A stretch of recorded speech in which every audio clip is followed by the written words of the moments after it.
y'all doing? Yeah. That's very good.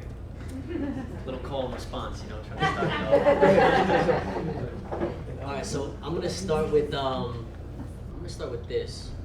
Let's see if all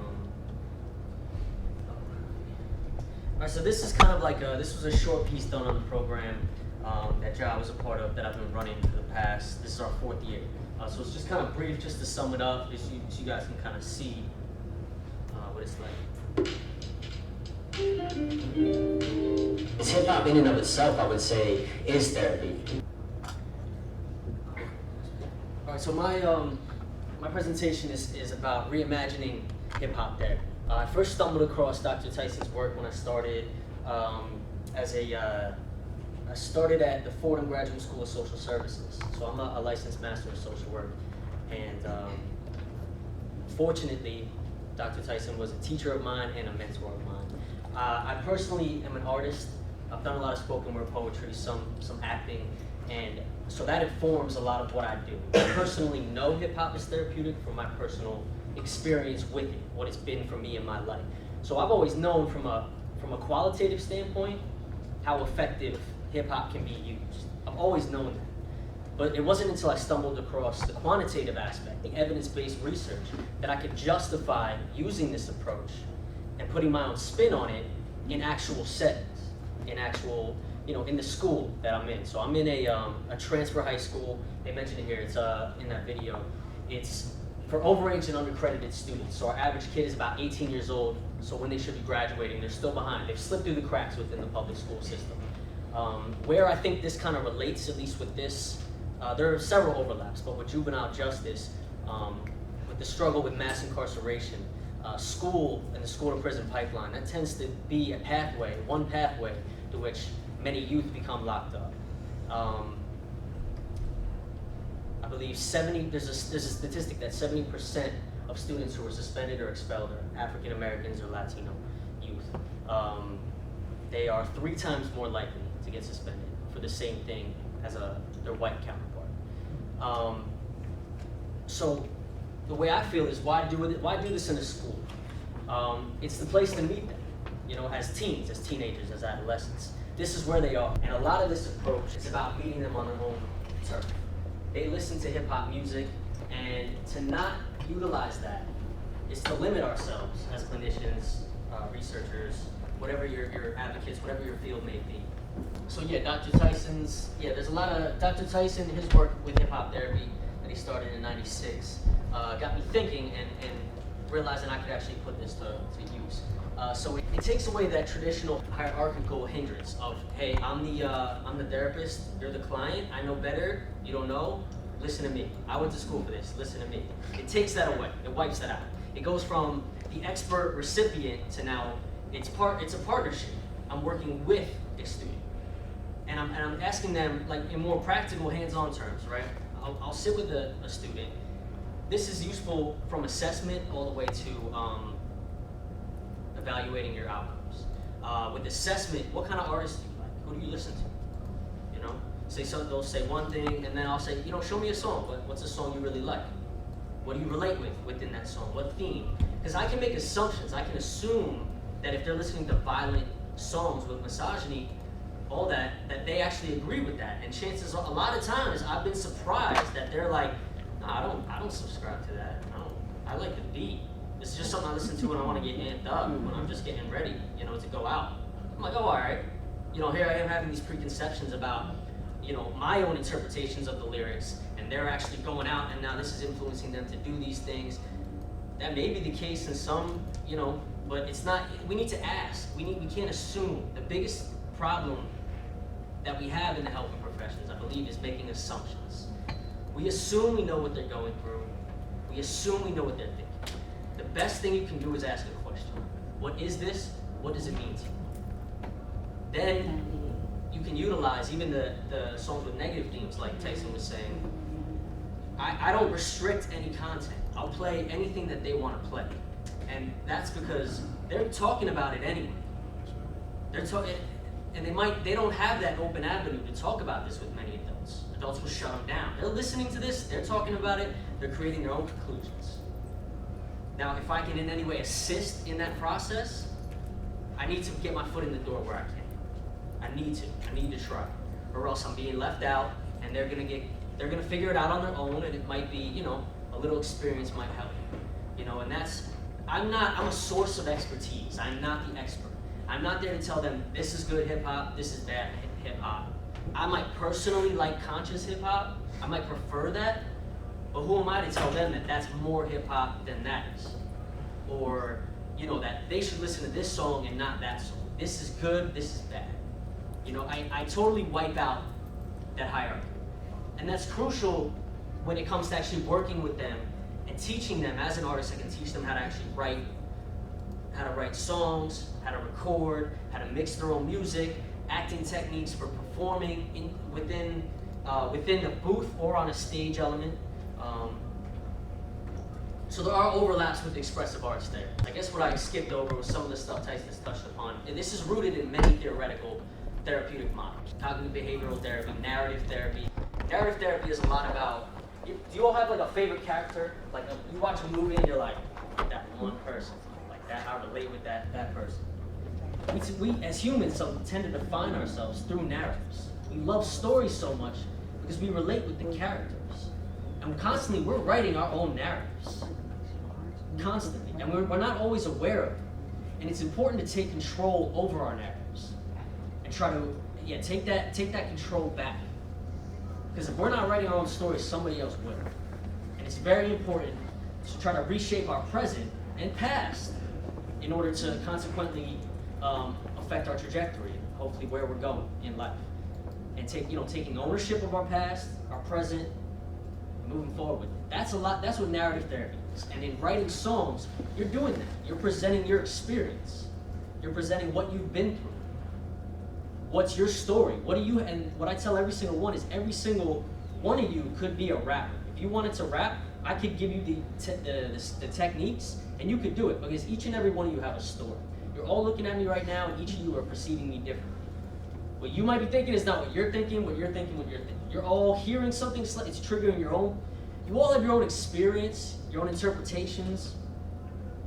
You have a story to tell. We all have stories to tell. So for me to sit with a student and say, yeah, you're all right, or put on these evaluations, it's not the final product that counts, and that's a big piece within the expressive therapies. It's the process of creation. It's that you get in there and get your feet wet, get dirty, actually really try this out. I don't care how good it sounds, I don't care if it doesn't rhyme, I don't care if people laugh. This is for you. This is for you to explore. And it's very important to do this with adolescents, because the big developmental stage that they're in is one of the identity crisis. They're basically, according to Erickson, they're trying to figure out who they are. And you've all been teens, you all know what that's like. You're stuck in that, I don't know, and you're trying on different things. You're trying on, well, maybe I'm kind of like this. No, that's too much. Maybe I'm kind of like this. No, let me dial it back. Maybe I'm more like, most people tend to associate within music genres. They cling to this one genre, and that's who I am, that represents me. And a lot of people tend to do that with hip hop. I mean, it's a global phenomenon. I don't need to speak on its popularity. You guys know, So they're relating with this. So in a sense, to engage them through hip hop is to validate their culture, to validate their identities, what they're relating to, what they might be thinking, but maybe don't want to say. Because that's hip hop is resistance. It's a rebellion against a larger structural forms of oppression. That's what hip hop was birthed out of. And to this day, why it's so effective globally, why it's everywhere, arguably, is because it inserts youth voice into global and political dialogue. A youth population who you're seen as an adult, but you're still a kid. I expect you to act like an adult, but I'll still treat you like a kid. You're stuck in between. Your voice doesn't have much merit in the eyes of the larger society. Hip hop did away with that. Now youth have a voice. And that's what a lot of people don't like about it. I'm not surprised it's very controversial. People don't want to deal with it. They don't want to listen to it. Normally it's sit down, shut up. That's it. So this is a way for youth to kind of really express themselves and take a shot at this. And I think it's important for them to actually do it themselves. Receptive techniques, in music therapy there's receptive techniques and expressive techniques. Receptive, you sit, you're listening to a song, you're discussing the lyrics, you're going through it. Expressive means you actually partake in the process. And for me, I cherish both. I think both are huge. A lot of the times you have to engage them with the receptive act before you can even bolster that confidence to like, all right, I'm gonna actually give this a shot, you know, or maybe I can really do this, you know. Let's see, risk and protective factors. Basically all I'll say about this, one of the primary protective factors, risk factors of impoverished youth, I mean, I think a lot of that is apparent. Poverty, crime, exposure to trauma, lack of social mobility. These have an additive effect. It's a linear increase. With the increase of these risk factors, there's a linear increase in maladaptive behavior and also major developmental issues. Protective factors actually have a multiplicative effect. They tend to multiply together as opposed to just that linear increase. So extracurricular activities, this is an after-school program, keeps them off the street till 6 p.m. every single day, 2:30 to 6, that's what we're doing. Social and emotional competence, teaching them how to initiate and maintain secure relationships, how to express and regulate emotions. A lot of the times youth are acting out is because they don't know how to assert themselves, and a lot of that has to do with not knowing how to identify what they feel. How do I express what I actually feel? How do I put a real name on this? So instead they lash out. It's easier to get frustrated. You know, it's a lot easier to get frustrated. We as adults do this. Come on, kick the dog, you know, whatever. I hope you don't do that, but you know, whatever. Like you take it out. You know what I mean? We don't always effectively deal with these emotions. This isn't just an adolescent thing. It's just more prominent in this developmental stage. And so the goal is to bolster their self-concept, their self-confidence, and self-control, the ability to regulate. The South Bronx, it represents the poorest congressional district in the nation, according to the last U.S. Census Bureau, taken every 10 years in 2010. So of the 435 congressional districts, South Bronx represents the poorest. The South Bronx is also the home of hip hop. That's where hip hop was born. It's still a global sign of urban plight, even though a lot has changed since.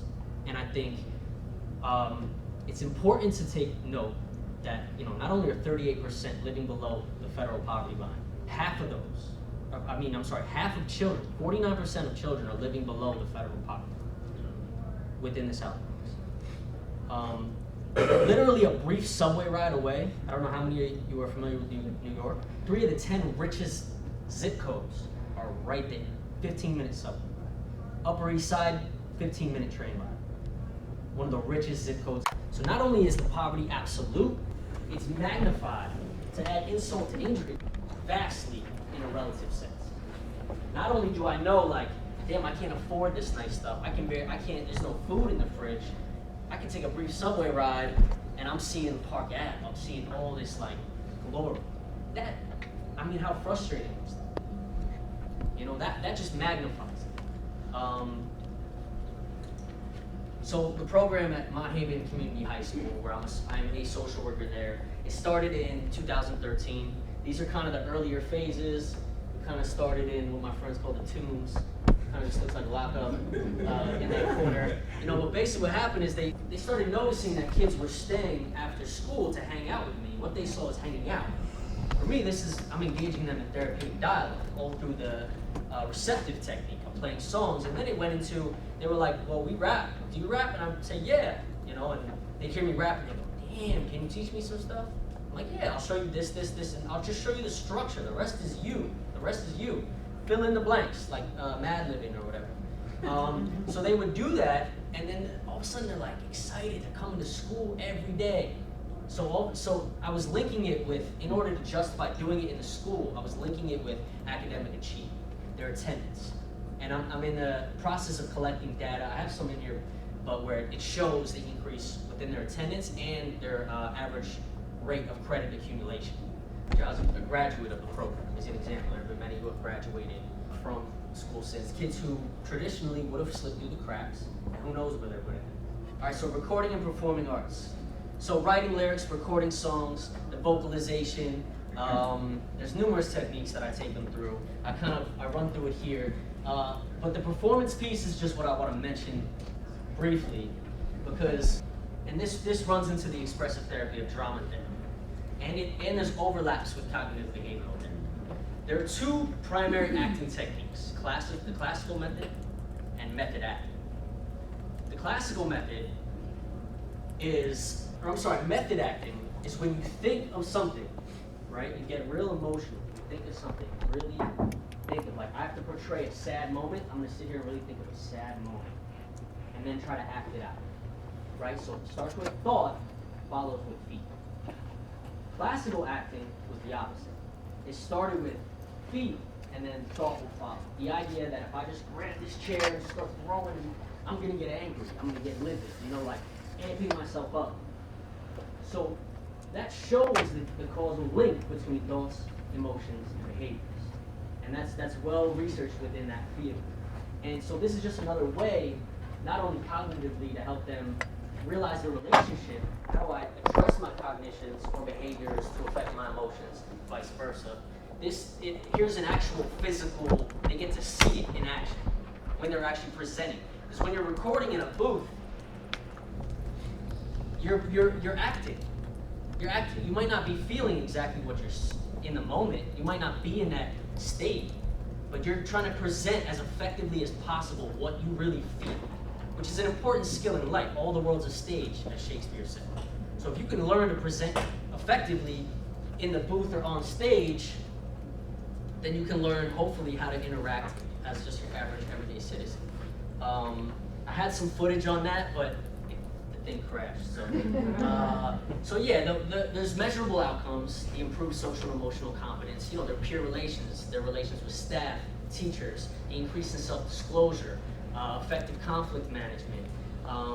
There's decrease in behavioral issues. There's many ways to kind of see how you're affecting that, and then also with grades, the attendance records, the progress reports. You go to the next one. Right. Here's some examples. Basically, 3 years in high school, their average credit accumulation rate, say they're given 18 credit, they can get 12 credits a year, say. The average for 3 years is 35.23%. Start at Mott Haven, start in the studio, 100% graduates. Goes down. There are even some here where the students started Mott Haven, the school, but the studio hadn't been built yet. I wasn't working with him yet. So he actually went down when he came to the school. He went to 7.6% credit accumulation. Studio's built, 100. They're not all that, I just like to put those first. They're not all that grand. But the trend is an increase. Same with attendance. You don't have to run through that though. For example, one kid, 29% to 92% is attendance rate. And a lot of your grades are affected by your attendance rate. But a lot of this data I've been working on. Those are the results. That's what I see. That's what's important to me. They have their diplomas. Yeah. So that at the end of the day. All right. So I'm gonna do my piece. I was doing it in the video, or go to the last. All right, the last. Yeah. So the theme of the show. Every year we do an annual showcase. The first year the theme was social justice. We all put hoodies on. It was a Trayvon Martin themed show. The second year, a student of ours had been killed across the street from the school, right after school, stabbed to death. He was a member of the studio, so it was a way for them to grieve. It was a process of grief for them. They all wrote something for him, and we presented it to school, the family, So yeah, to him, Tyson was there. And the importance of that is normally these kids, they're not listened to. They're told, get to this class, do this, do this, do this. This is the one moment a year where they get to stand up there, talk, and not be interrupted. They get to tell them, and in that sense, that bolsters, their self-esteem, which will make them less likely to act out, and they feel better about themselves and feel like I can explain why I'm upset instead of just lashing out. All right, so the theme was the rose that grew from concrete. That's a Tupac had a book of poetry titled that. So they were talking about overcoming obstacles, rising from the concrete. So my piece, which I'm about to perform for you, quick 2 minutes, it basically represents this. It was a message to the government. It was a message to anybody who I felt didn't necessarily understand what was going on. And it's very emotional, so I'm just gonna pre-warn you now. I might seem like I'm yelling at you, I'm yelling with you. All right? All right. Empty pockets for the politicians who got too many pots to piss in. You not in our position, do not speak on harsh conditions. We in the trenches, you hide behind your privilege. Too busy slobbering over lobbyists to stop and listen. Obnoxious imposters, no concept of the honor system. False promises, the problem is obvious, isn't it? Minorities more often stopped, brought to court and sentenced, stalked and watched like hawks around the clock by cops with foggy vision. Not to mention petty offenses and false convictions. Freedom is a myth, equal opportunities non-existent. Been hostage from sharecropping and mobs for lynching to property and private income of for-profit prisons. School discipline reminiscent of lack of living. If they get out, you expect them to beg for college tuition? And you wonder why some ain't interested in honest living when it seems Goliath supplied them with all the rocks they pitching.